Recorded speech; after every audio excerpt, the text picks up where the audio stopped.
Hi, it's the day 24 of my vlogs, whatever this is. Um, I thought today I would do a slightly different video, a bit more of a about me kind of one, because I opened up this channel so that I could upload videos onto my website, lifesastory.blog. And WordPress, which is where I pay for the premium account and my domain name and everything, suggested YouTube as the way to go about uploading videos correctly. So that obviously means I'm aware that there may be people watching my videos that have no idea who I am, what I'm talking about, why I'm making these videos, or anything like that. So my name is Olivia. Most people call me Liv. Up until this week, I've been writing and posting under the name Libby. All my friends, they have aliases because, we're all in university. Most of my friends are, getting degrees and wanting more further degrees. They obviously, need to keep the stuff I talk about with their personal life separate. All good. I guess the whole fact that I made daily videos like every day for over a year, like a few years ago, has really helped me learn what information I can and cannot give out, and what I should and shouldn't give out. Not that I'm a fan of the word should, but yeah. So I'm 36 years old. My birthday is the 30th of December. That's the day I started making the daily videos. I had planned on starting on the 27th of December, which is my 1-year anniversary of opening my website, but, well, I didn't. So it started on my birthday. And when I normally give myself like challenges, for example, I usually have a certain time frame on them. I may have mentioned this yesterday, I'm not sure. Like, I challenged myself to a sober year in 2018, for example, which the rules I gave myself were no weed, no alcohol, no cigarettes, one puff, one sip, one anything would negate the challenge. So the challenge started at midnight on the 1st of January 2018 and ended just after midnight on the 1st of January 2019. And I completed that challenge. I did not touch one sip of alcohol, no weed, no cigarettes, or anything. It was interesting because my friend and I at the time were at Lakes Entrance for New Year's. So by the time we got there, from where I am in Melbourne, Australia to Lake Entrance, it's roughly 3.5 to 4 hour drive. Everybody was basically drunk by the time we got there, and my friend just started drinking straight away. Now, we got there roughly 2:33 p.m. and at the point everyone was like, just have a drink, like who cares, you're so close. And I was so adamant that I absolutely could not do that until it had clicked over until 2019, because it still would have been a fail. And I succeeded, and I'm over the moon about it. So I do know that I have more strength and willpower than I sometimes give myself credit for, especially in regards to these stupid things, right? Because I'm not sure how much of it's left, but once it's finished, I'm not buying any more. Well, that's what I've said the last few times, so we'll see how I go. Now, Graham, my friend, watches all my videos and reads all my blogs, and this morning he caught up with them, and he made a comment that I guess now makes sense to me, but so for perspective, let me rewind for a bit, okay? So I was diagnosed at the age of 19 with severe fibromyalgia, chronic fatigue. A few years later, I was diagnosed with borderline personality disorder. At the time, I was told by my doctor it was so severe. I had every single 9 symptoms in the DSM and all of them off the Richter chart. He literally said to me, you are far too ill to go on a public waiting list for therapy. You need to go home and get health insurance immediately, one that only has a 2-month waiting list for mental health problems, because I needed to start therapy like straight away. So I did over a year of dialectical behavioral therapy, DBT for short, which at the time I hated and thought it was completely pointless. I was wrong, because the stuff that's being taught in those therapy groups definitely makes a huge difference. I will add though that I think it has something to do with your mind frame and where you're at and your mental state and all of that. At the time I was doing the therapy, I'd already been, where is it in the timeline? So I was working as a corporate travel consultant for like 7 years, and my conditions got so bad that I ended up having to work from home. So I worked from home for the last 3 years of my corporate career. And then I guess everything just sort of fell apart all at once. So by the time I finished working, I had been diagnosed with borderline, let me count them, borderline, bipolar, dissociative disorder, severe suicidation, anxiety, depression, complex PTSD, and my latest diagnosis is ADHD. Now, I don't know how children deal with being diagnosed with ADHD, but as an adult, it's thrown me. I'm going to be honest, because that's 8 different mental illnesses, right? And I've got like about the same number of physical illnesses. So I guess when I put it out like that, it gives me more perspective in the fact that I'm doing what I can to help myself. Now, what I was going to mention about Graham is that he watched last night's video back. And he messaged me and he was like, oh, I noticed you did this typical ADHD thing. And I'm like, what do you mean? And he goes, oh, you basically you were like speaking and then you change topics in the middle of a sentence and you forgot to come back and finish the first one. And I was like, yeah, I noticed that when I watched it back too. And as anyone that's seen any of my videos, you'll be aware that I don't edit these. I do not have the energy to even bother. And plus bloopers are fun, right? So those are my mental illnesses. I also have, like I said, a bunch of physical ones. I was told I would never work again when I was 26. I was put on a disability, couldn't walk without walking sticks or crutches, lost the $500,000 house, my dream home that I bought. Well, I didn't lose it. I had to sell it because I couldn't keep working. So I've been through a lot. And one of my biggest things, as I've been saying, is that I struggle with not beating myself up. But I'm from a family where we were, constantly had to be doing something to have our mother's affection or for her to treat us like humans sometimes. My mum is clearly undiagnosed bipolar or borderline, though she would never seek help nor admit that because it's not something, it's not something she can have, but it's fine for me to have them, even though nobody in my family gives a fuck. And all good. I can't even express the relief I feel knowing that I finally let go of the people who are never going to understand me. And should they wish to try, they can contact me and make an effort, I guess. But at the moment, they don't. And I have friends. I know my Sunday video a week ago was pretty disturbing. And, for anyone who's seen it and thinks it's for attention, it's not. It's for me to keep track of where I'm at. This little experiment of my daily videos has no end date. It doesn't. And I'm enjoying watching them back because, I can watch back all the videos I made in 2018 and see how far I've grown. I like the fact that I can, relate to more people, though, as I've been saying, Graham's teaching me so many things that I guess I just didn't know or see. And I mean, it's like anything, right? If you're not taught, how do you know?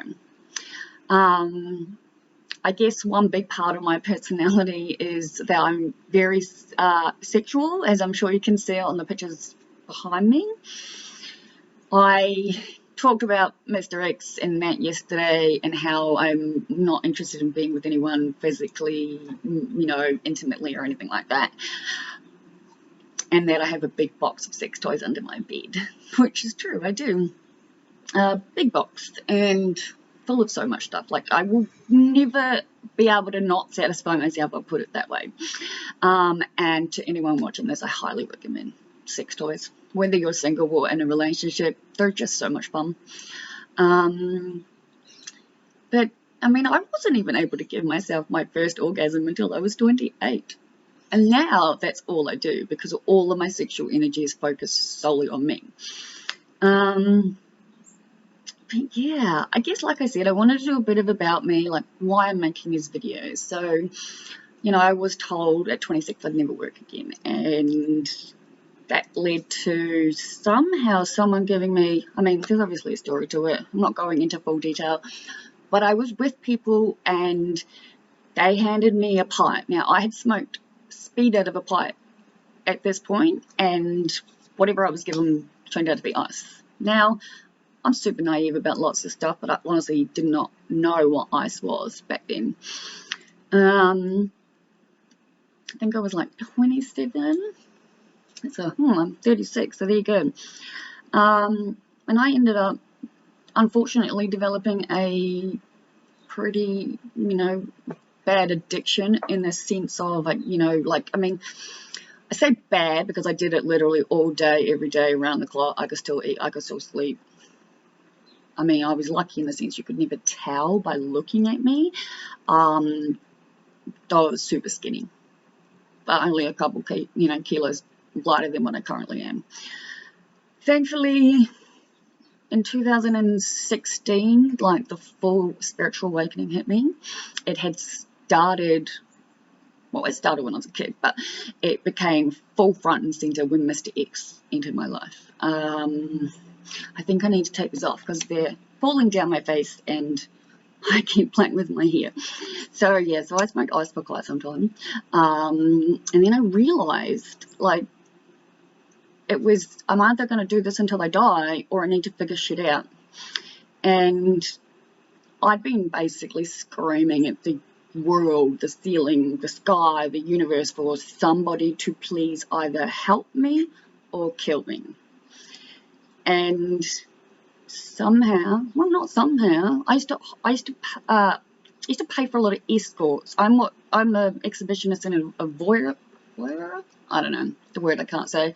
Anyway, I love to watch, so I would pay for escorts all the time to watch Mr. X having sex or getting a head job or whatever it might be that he wanted, and I watched. And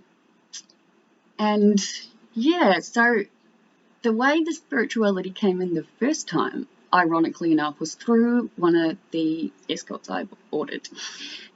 That comes out wrong, doesn't it? Ordered, but I think you know what I mean. So we actually became friends, and FYI, sex workers, if they're doing it because they want to do it, leave them alone, yeah?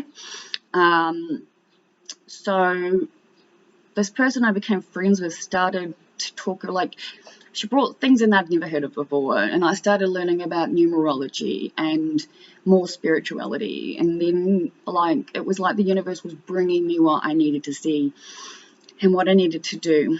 Now, I knew that one of the biggest problems for people who are addicted to a substance is the waiting time between deciding they want to quit and deciding they want to quit and then getting into the rehab. Right now, I had no interest in going to rehab or meetings or anything like that. I just knew I needed to get off it. So I basically went to my computer and typed in, how is smoking ice affecting me, and what do I need to do to figure it out, and how to stop? And so I did. I put that in play, gave myself a year to figure it out, and within months it was done. I haven't touched the stuff in, what are we in, January, so 5.5 years easy. Now, along that path, I started realizing that, like, I mean, it's not even then, it was before, but it all sort of, like, ties in together. But as I said yesterday, I've been having, like, these psychic abilities for as long as I can remember, but for the majority of my life, I pushed them down because society makes people like me sound like we're mad.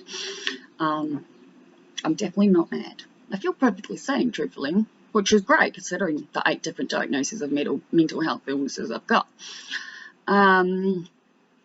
But I started learning about physics and just, so many things, right? Anyway, I decided that I wanted to be someone who could help others. And my best asset to me is that I'm a fantastic storyteller. I didn't quite realise how bad I was at communicating some stuff until, the end of last year with my uni, but I definitely know how to tell a story. And that started the dream of wanting to become a public speaker. My ultimate goal or dream in life would be to stand on stage in front of thousands of people telling stories in a way that makes people think, question, laugh, and want to learn more. So kind of like I explain, as a cross between a motivational speaker and a comedian. The only differences between me and a comedian is I don't tell jokes, I tell stories, so there's no punchline. Another interesting thing that I didn't realize people just assumed was that just because I want to be a public speaker, which I absolutely do, it doesn't mean I like being put on the spot, because I don't. In fact, when I'm put on the spot, my brain just goes, whoa, and there's nothing left. So I've started explaining it to the people who ask that when I talk about wanting to be a storyteller on a stage, in my head, or in the way I see it, is that I would obviously have a team full of people helping me. But yeah, so it's like I said, 5.5 years of it. Then I was like, okay, I really need to get some knowledge, some credibility, I don't even know what. I was just sort of doing what felt right, and I realized I needed to go to school. Now, as a child, I had loved school. I loved it so much, and I guess a big part of that was simply because of the fact that it was an escape from my reality. I didn't have friends at school. I had to change school all the time due to like intense bullying.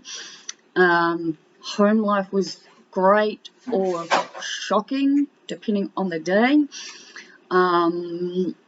So I loved school, but unfortunately I didn't even finish high school because I have such severe anxiety with exams that it doesn't matter if I know the content off by heart. Once I'm put into an exam situation, I don't cope. I'm guessing now that I've been diagnosed with ADHD, that makes sense.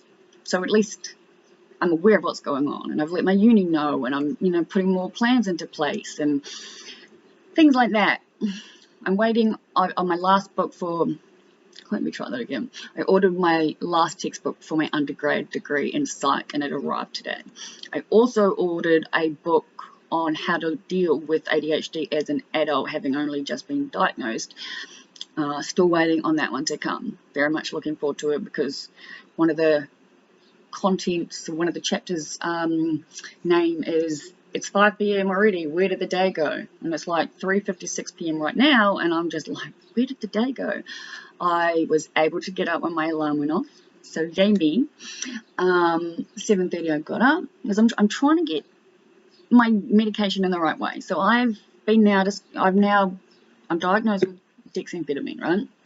And yes, every one of my doctors and my specialists and the whole lot of everyone know my past. I'm so completely upfront and honest about literally everything. Every one of the specialists I've seen knows I smoked ice. Thankfully, they understand that was a issue of its own, but I'm not actually abused. I'm not, how do I put this? I do not and never will consider myself an addict. Absolutely not. And I won't allow anyone to say it to me, especially to my face. What people say behind my back, I really don't care. But yeah, I finally have a support team that is fantastic. I'm legally prescribed cannabis. Like I said, have been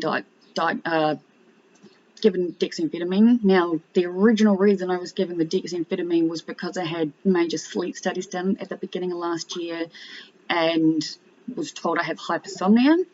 So my brain literally takes hours to catch up.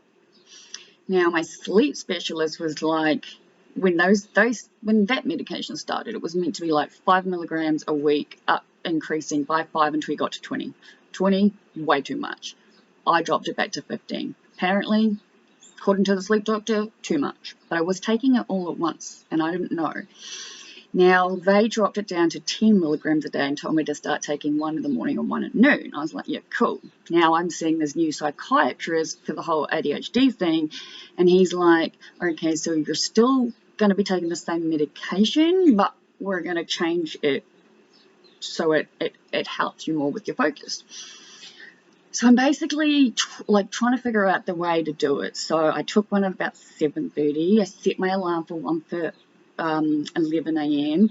and I was hoping to get to like 2:30 for the third one, but literally made it until 2:05 and I couldn't get my eyes open, so I took it and I opened a V. It took about an hour, but it worked. It's kicked in and I'm feeling much better. Better in the sense of I was just so tired. And I love napping, but when I nap, then it messes up my nighttime sleep, and But this week I am going to trial it out because Graham is going to see a friend and he'll be away for the week. So I have a week to finish the notes that I want to do and go through the other ones before I see him again. And the other reason I'm making this video now is because I haven't had one tiny little bit of weed today. Haven't. But I did I did say into one of my videos, either on my birthday or sometime in the beginning of January, that I had given myself, detox of alcohol and weed and cigarettes and the whole thing. Now, the vape, well, this e-cigarette vape, lasted the longest, as in it took longer for me to get there. I had a drink. But the rule that I gave myself for joints, right, was you can only smoke joints moving forward in a social setting, right? That's more just to have more discipline for me because, like I said, I've said it in previous videos, I'm not actually enrolled until July, but I absolutely have to get really high marks on my last 4 units to get into the next degree. So that's what I gave myself as a little challenge. Now, when Graham was here, I decided to justify it in my head. So I'm very easily able to justify things just like the next person. If it works for me, we all have our faults. Truthfully, I hate the fact that I'm able to justify shit to me, but I'm going to do it again. So while he was here, he doesn't smoke. We had a drink. And I said, I don't care, it's been like however many days it's been, 20 days or something. I'm like, I want to have a joint. And I'd been given a bud for my birthday. And I didn't know the strain, didn't know anything about it. And I thought, oh, well, you're here. I'm going to count that as social. Even if you don't smoke, I'm going to smoke it. Now, the bud that I got rolled 2 joints. I smoked the first one while Graham was here, which was today's Saturday, so Wednesday or Thursday night, I think. It was amazing. Honestly, one of the best strains of weed I've ever tried. I messaged the person who gave it to me and I was like, can you please find out if you can find out the name of this, because it's on par with my prescribed stuff, and if I can figure out what strain it is, I'll happily grow it myself. So I mean, that's a bit about me. So, the point of this story, as Graham has said, I've got to try and remember to finish the points of my stories, is that I still have the last joint left, the one joint rolled, and I was thinking about having it yesterday, but I was so exhausted, it just would have been an absolute waste. But it is Saturday, and I've decided I'm having it. I'm home alone. I'll count Boss, my dog, as social. But I mean, I think the reason I did it is because I really wanted to cut the weed intake down, but subconsciously I've been doing that anyway. So I've not been using my vape at all much. I guess a part of that is I really want to take my motorbike out for a ride, but it's way too hot. So I don't need to worry about that because it's going to be like boiling. I don't know where in the world you'll be watching this, but I think the weather's set for something like, we're currently at 31.3 and it's going to be really in the hot 30s for the next number of days. So that's where we're at here in Melbourne. So yeah, this is longer than I thought it would be, but you know what? These videos, as I keep saying, they're from me. So I'm going to stop talking now and post this. Sending light and love to everyone.